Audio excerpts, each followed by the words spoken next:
Hola, ¿cómo están? Mi nombre es Patricia Ramos, soy diseñadora gráfica e ilustradora freelance. Este video es para mis alumnos de la carrera de diseño gráfico, específicamente la materia de dibujo para el diseño. Voy a explicar algunos temas precisamente para complementar lo que estuvimos viendo en clase. Si alguien no comprende algunos de los términos que vamos a trabajar, precisamente es por esto, porque es algo que ya se vio dentro de la materia y este video es únicamente para reforzarlo, ¿sí? Igual si les gustaría que hablara un poquito más de ese tema, pues podremos hacer un video para trabajarlo. Pero por mientras, ténganme paciencia, igual si les gusta el contenido, pueden dejar su comentario. Y bueno, el día de hoy vamos a trabajar un poquito, o bueno, vamos a hablar de lo que es la sintaxis de los elementos gráficos del diseño. Básicamente esa sintaxis está hablando de los elementos que llevan para la creación de un dibujo, llámese los trazos, líneas, todo esto, y las leyes que lo conforman. ¿A qué me refiero con leyes? Estamos hablando de las leyes de percepción visual y leyes de cómo se construye un objeto, pero desde la perspectiva lo geométrica o la percepción. Recordemos que por percepción también entramos a las leyes de la percepción visual o las leyes de Gestalt, donde hablamos un poquito acerca de la relación figura-fondo, de cómo cómo el ojo interpreta las imágenes y cómo las podemos desdoblar para poder representarlas. Básicamente vamos a hablar un poquito de esto. Estos aspectos de la sintaxis, los más básicos, podemos nombrar 4. Que tenemos selección del punto de vista, tenemos seleccionar la posición del papel que vayamos a elegir. También podemos, otro que es la relación figura-fondo, y la otra que es la medición de las dimensiones. Estas 4 cositas nos van a ayudar a ir determinando, o sea, el paso a paso, cómo vamos a ir creando nuestro dibujo. Vamos a sentarnos primero en eso, que estamos hablando de un objeto que podemos tener frente a nosotros. Para poder representar esa realidad, vamos a hablar primero vamos a elegir un punto de vista. ¿Qué me refiero con esto? Ya la posición en la que vas a encontrar mi objeto o mi modelo con respecto a la que yo me encuentro. Un ejemplo de esto, si yo tengo, vamos a poner aquí que está, una taza, si yo la coloco a esta altura, como si no lo puedo verlo de lado, si yo la coloco a esta altura, está a mi línea de visión, ¿sí? Yo veré el objeto, vamos a irlo con unas características hasta cierto punto planas, porque yo estoy viendo una cara quizá al mismo nivel, vamos a ponerlo algo así, que es a mi línea de visión. Si por el contrario yo decidiera bajar el objeto, empiezo a ver otra perspectiva de él. Lo mismo sucedería si yo decido subirlo. Estoy viendo de otra manera, una angulación, podríamos decirlo así. Primeramente, entonces vamos a decir que a la elección de nuestro modelo, de nuestro objeto, vamos a tener en cuenta primero qué punto de vista voy a seleccionar. Si lo voy a necesitar a nivel de ojo, si voy a hacer algo en picada, o sea, mi visión que sea algo así, no lo muevo mucho porque se tira, o si se va a hacer contrapicado, ¿sí? O sea, será hacia arriba. Con la selección de la posición del papel, básicamente es eso. Nos vamos a decir, vamos a poner un ejemplo. Yo aquí tengo una hoja de papel, la cual yo voy a seleccionar. Bueno, si yo tengo ya un dibujo que quiero hacer, yo voy a decir si lo quiero de esta manera, usar el papel, o si lo quiero de esta manera, ¿sí? ¿Esto cómo lo vamos a determinar? Bueno, dependiendo la composición o el objeto que tengamos, va a ser esto. Si yo, por ejemplo, tengo un objeto que es bastante alto, pero tiene un ancho considerable, o sea, realmente es estrecho, me convendrá más utilizar, por ejemplo, mi formato en un formato vertical, o sea, mi hoja en un formato vertical. Si por el contrario tengo un objeto que es bastante ancho, pero en altura es pequeño, puedo utilizarla en un formato horizontal. Esto también dependerá si tengo uno o varios objetos. Puedo medir esto. Si tengo 3 objetos, llámese una botella, una copa y uvas, o en ejemplo de una composición, yo voy a medir mi objeto más grande y qué tan ancha es el conjunto de objetos. Si es más alto que ancho, vamos a usar un formato vertical. Si es más ancho que alto, vamos a utilizar un formato horizontal. Eso también va a depender de la intención de la composición, porque también puede ser que sea un solo objeto, pero pues no lo vamos a colocar quizá en medio o muy grande, quizá la intención sea colocarlo un poco más desfasado, por ejemplo, en una esquina, con todo aire, porque es lo que ayuda al sentimiento de la composición, se vale. Todo, simplemente que sea pues a conciencia todo esto.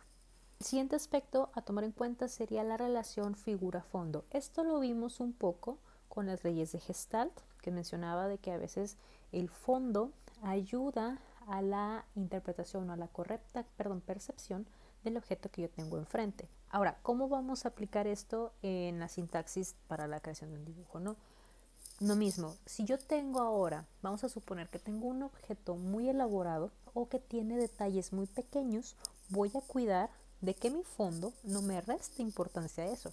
Porque ¿qué va a pasar? Si yo, vamos a suponer que yo tengo una escultura que tiene muy ornamentada, que tiene detalles dorados y vaya, vemos todas estas figuras que adornan nuestra casa a veces y lo pongo detrás o le quiero tomar una foto, vamos a suponer, y la pongo con un fondo que tiene pues quizá un paisaje de una selva, de un bosque, y hay muchos árboles, flores, etcétera, etcétera, muchos detalles pequeños en el fondo, pero que incluso a veces tienen un color similar al objeto que le estoy poniendo. ¿Qué va a pasar? Al momento que yo quiera hacer el dibujo o tome la fotografía, no vamos a encontrar, o el ojo no va a saber para dónde ver. Que va a decir, tengo un objeto, pero también tengo un fondo y lo va a ver completo, pero va a ver el todo, no va a ver el objeto que en este caso sea nuestro protagonista. Así que lo que vamos a cuidar es esa relación figura-fondo, de que ayude a resaltar el objeto o el modelo que vayamos a utilizar. Puede ser también caso contrario, me refiero de que el fondo sea el que sea muy elaborado y el objeto sea completamente liso. Ese contraste que hay es algo que de una u otra manera le va a ayudar a resaltar. Y para la medición de las dimensiones, aquí ya entran pues un poquito ya más de labor, por algo así decirlo, porque lo que vamos a tratar es realmente de analizar las proporciones del objeto o del modelo que correspondiente, pues qué relación tengan con los demás elementos de mi composición. Si yo, como les comento, si yo tuviera más de un objeto, vuelvo a repetir los mismos, una botella, una copa y una manzana, bueno, voy a ver de qué tamaño es la copa con respecto a la botella, de qué tamaño es la manzana con respecto a la copa, a qué altura le llega la botella. Todo este tipo de cositas me van a ayudar a medir. ¿Para qué? Para que cuando yo esté dibujando, vamos a ponerlo ya, yo me pueda fijar realmente si están correctas las proporciones. De decir, bueno, yo aquí estoy dibujando mi manzana que llega, un ejemplo, al tope de la copa. Pero si yo volteo a ver mi modelo, realmente no llega ahí, yo creo que llega a la parte del cuello. Entonces tengo que corregir mi proporción. ¿Sí me explico? Son cositas de que vamos a ir aprendiendo a observar. Esto lo he comentado muchísimo y aquí es cuando realmente van a empezar a aplicarlo. Cómo observando voy a ir aprendiendo a medir correctamente. Ahora, ¿cómo puedo lograr una medición correcta? Bueno, para esto se utilizan muchas herramientas y bastantes técnicas que pues cada una nos va a ir ayudando a estructurar precisamente correctamente esto.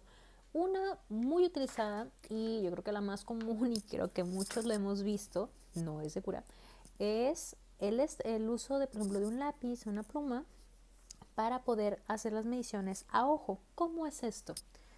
El uso de un lápiz, tú lo colocas, normalmente lo puedes agarrar con esos dos dedos o puedes utilizar tu mano siempre y cuando dejes un espacio considerable. Por ejemplo, en este caso yo lo voy a agarrar de esta manera y con mi pulgar yo lo voy a estirar primeramente, mi codo recto, mi cabeza recta, exactamente se encuentra de esta manera, de modo de que yo voy a tomar ejemplo aquí la computadora, como si la tuviera enfrente. Voy a empezar con mi pulgar a medir hasta dónde llega cada sección. Si yo parto de aquí, por ejemplo, ¿cuánto mide el monitor? Bueno, yo veo que llega hasta esta parte de mi lápiz. Y si todavía bajo un poquito más, quiere decir que aquí llega el aluminio. ¿Sí me explico? Eh, con esta técnica vamos a ir haciendo una especie de escala.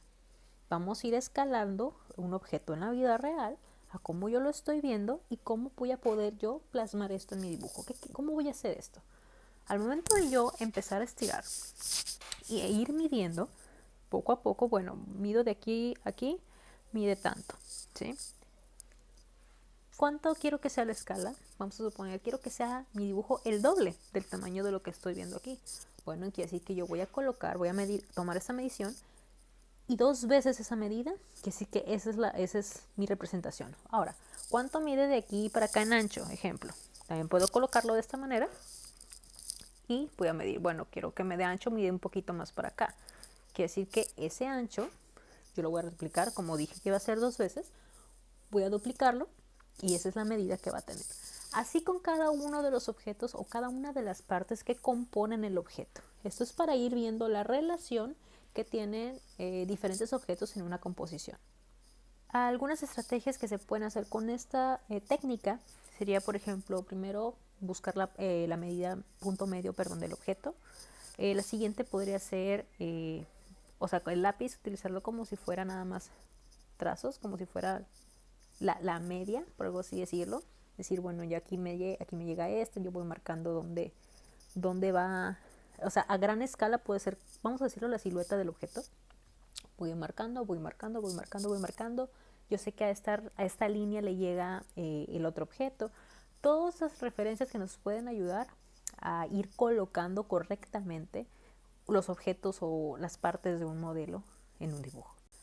Es importante aprender a utilizar esas estrategias y, más importante aún, aprender a combinarlas, porque muchas veces pues dependiendo del objeto, con una no nos puede bastar. Vamos a necesitar utilizar varias de ellas para que pues se vayan complementando y se pueda construir mejor el modelo que estemos haciendo. Otro ejemplo, bueno, de esta manera de medición, que sí nos puede servir mucho, es antes de medir todo el objeto, vamos a medirlo, antes de medir cada parte del objeto, podemos empezar midiéndolo en general. ¿Y cómo vamos a medir esto? Hay una técnica que se llama encajonamiento, ¿sí? O técnica de cajas. Esto lo que nos dice, básicamente, es de que todos los objetos caben en una figura básica, llámese un cubo, un cilindro, un cono, un rectángulo, etcétera, un prisma, de modo de que podamos contener ver en general la estructura del objeto primero para después irlo descomponiendo o ir agregándole más detalles. Vamos a suponer, o sea, esto del encajonamiento es de que si vuelve a volver, ¿no? Tengo yo mi objeto y yo lo quisiera mandar por paquetería, vamos a suponerlo. ¿Qué tipo de caja o qué tipo de embalaje yo podría usarlo de modo de que va a cubrir todo mi objeto, que nada va a quedar de fuera ni tampoco va a quedar volando, porque pues me interesa que no le pase nada, ¿no? Por ejemplo, yo puedo decir, pues una caja que sea de forma de cubo, quizá, que sea un poquito más ancha que alta, porque no nada más es la taza, sino que tiene la parte del asa. Pues necesito que también me cubra esto, ¿sí? O sea, que empiece aquí, que termine aquí y que tenga este alto, ¿sí? O sea, podemos ir dibujando primeramente la caja en la cual puede ir nuestra taza. Después, dentro de la caja, vamos a suponerlo, quiere decir que eso sea todo, es el contorno general del objeto. Ahora, si yo quiero separar la taza del asa, o sea, el cuerpo del asa, yo puedo separarlo. Bueno, tengo un cilindro aquí pequeño, o sea, un rectángulo altito, y aquí tengo otro rectángulo, puedo poner, pero quizá más angosto, no es la misma anchura de aquí que de aquí, ¿sí? Quiere decir que ese rectángulo grandote, ahora lo tengo dividido en 2 rectángulos, uno más grande que el otro. ¿Vamos bien? Ahora, de aquí, bueno, veo que tiene uno es un círculo y otro es, por ejemplo, en este caso tiene un logotipo y todo. ¿Dónde empieza el asa con respecto al logotipo quizás? ¿Dónde termina? Todos estos detallitos es los que vamos a ir poco a poco entonces agregando. Esta técnica del encajonamiento es lo que nos dice cómo poco a poco, partiendo de lo general a lo particular, podemos ir haciendo una composición o descomponiendo el objeto, si quieren verlo de esta manera. Ahora, para este método de cajas viene lo que habíamos comentado al inicio. Primero voy a determinar, antes de empezar a encajonar, antes de empezar a guardar todo, voy a determinar mi punto de vista primero. Bueno, yo quiero dibujar la taza, quizá no así, tal cual, la quiero dibujar pues como si yo estuviera desde arriba y la estoy viendo así desde abajo, ¿sí? Pues puedo ver el círculo, o sea, lo que es la circunferencia que tiene, puedo ver una parte, una elipse medio cortada si tengo algún líquido dentro, veo una parte del asa, etcétera, etcétera, etcétera. Punto número 1, ya se cumplió. Punto número 2, ahora viene la elección del formato de papel. Bueno, o sea, yo lo estoy viendo como les comentaba, no es tan alto, quizás un poquito más ancho, quizá me conviene más utilizar mi papel en una posición horizontal. Bueno, ya tengo entonces mi punto de vista y la posición de mi papel. Punto número 3, relación figura-fondo. Tengo pues un objeto que es relativamente liso, pero que hay un cambio de tonos, o más que nada por el tipo de material de que va a requerir. Es un material pues cerámica, es brilloso, va a ocupar muchos cambios de tonos, por lo tanto voy a tratar entonces de tener un fondo liso. Y como los tonos que voy a utilizar son un poco más oscuros, voy a tratar entonces de que sea un fondo liso y blanco o claro. Y ahora con la medición de las proporciones, pues vamos entonces a trabajar en esto. Imaginemos de que pues yo decidí que va a ser una vista en picada, o sea que yo estoy arriba y mi objeto está abajo de mi línea de visión. Voy a tratar de hacer un prisma en el cual yo voy a estarlo viendo. Primero voy a ver una cara, todo voy a ir descomponiendo. Esto ya entra una parte en perspectiva que pues adelantando un poquito, porque eso lo vamos a ver un poquito más adelante, es de mi línea de visión. Siempre los objetos, para no meternos un poquito más en teoría, los objetos o aquellos objetos que estén más cercanos a nosotros tendemos a verlos de un tamaño mayor a aquellos que están más alejados. Entonces, si yo tengo mi taza, vamos a ponerlo pues en esta visión, la parte de arriba está más cerca de mí que la parte inferior. Por lo tanto, voy a ir creando, voy a tratar de crear la ilusión de que la parte superior de mi taza, de mi objeto, va a ser mayor o va a ser más grande a la que esté pues más abajo. Traten de copiar lo que el ojo ve. O sea, realmente es mucha observación hasta el momento para ir construyendo. Si yo lo estoy viendo de que una parte pues, se ve más grande que otra, voy a tratar de reproducir eso. No es tanto ahorita, por el momento, la lógica de decir yo sé que es de esta manera o yo sé que deben de medir lo mismo. Vamos a representar tal cual el ojo lo está viendo. Vamos a imaginar que somos un escáner y estoy escaneando completamente, o sea, lo que veo y lo voy a representar. Primero esto para ir entendiendo cómo se puede ir puliendo hasta que vayamos formando el objeto. O bueno, otra técnica en parte del encajonado es el uso de cilindros o el uso de elipses, de que se puede deformar, o sea, de decir se puede hacer más angosta o más amplia, dependiendo la perspectiva de la cual lo estemos viendo. Vuelvo a lo mismo, aquellos objetos que estén más cercanos, pues tendemos a verlos pues grandecitos y los más alejados más pequeños. Pero también aquellos objetos que estén hacia arriba o hacia abajo tienden a sufrir una deformación visual. Por ejemplo, si yo lo veo de esta manera, es un elipse pues aplastadito. Pero si yo la empiezo a voltear, la empiezo a rotar, veo que empieza a hacerse más ancha. ¿Sí? Si lo veo directamente aquí, o sea, sin ninguna perspectiva, es un círculo. Pero si yo empiezo a rotarlo, vemos que esta zona se empieza a hacer más larga que esta. Y si lo sigo rotando más, se haciendo más angosta esa zona que el eje mayor. Vamos a dividirlo de esta manera, eje mayor y eje menor. El eje menor es el que está en relación a la perspectiva o al punto de visión. Si ustedes lo están viendo, pues en esa manera, el eje menor es el que está cambiando. El eje mayor sigue siendo el mismo. ¿Sí me explicó? Estos círculos o esas elipses no harán otra cosa más que ayudarme en la percepción o en la perspectiva, perdón, del dibujo. Ya una vez que tenga todo este esquema, realmente pues es un esquema de cómo se construye un objeto. yo lo que voy a ir haciendo es, una vez ya que tengo todo, pues ya con mi lápiz y todo, ir marcando ya la silueta final del objeto, realmente pues darle la forma del objeto, una vez ya que lo tengamos, una vez de cómo se estructurado o esquematizado, una vez ya que está ese esquema se va haciendo la figura real.